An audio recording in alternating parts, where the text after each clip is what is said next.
Interesting, you talk about love, because I think a lot of people watching this around the world will associate your name with very graphic art, not just drawings, but installation art and all sorts of different presentations, which alluded to terrible abuse you suffered, and also the way in which sex, for a time in your life, seemed to be very loveless.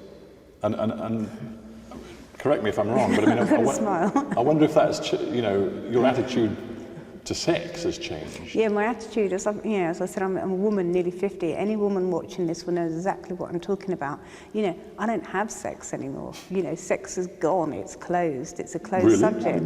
Yeah, and it might come back, who knows, but at the moment, I'm interested in love and feelings and emotions and other things, and a quality about things which isn't dependent upon, say, lust or desire or those kind of things. I'm free from that. And I want to work with all the other emotions that love brings you and gives you. Are you tired, of talking about the stuff that was so explicit in earlier work,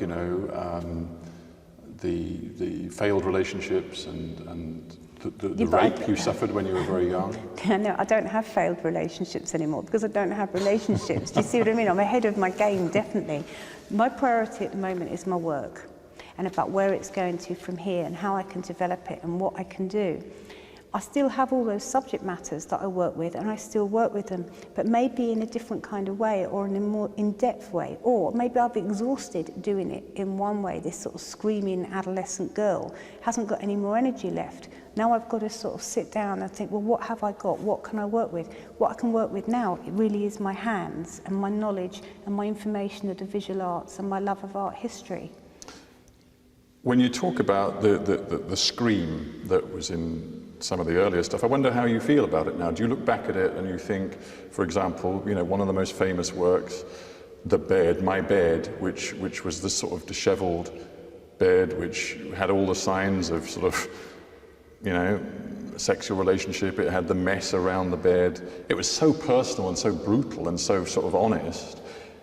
Can you relate to it anymore, or is it difficult? Well, occasionally when it's been shown, like a few years ago in Edinburgh, I had a 20-year retrospective, and I had to keep the show travelled, and I had to keep reinstalling the bed.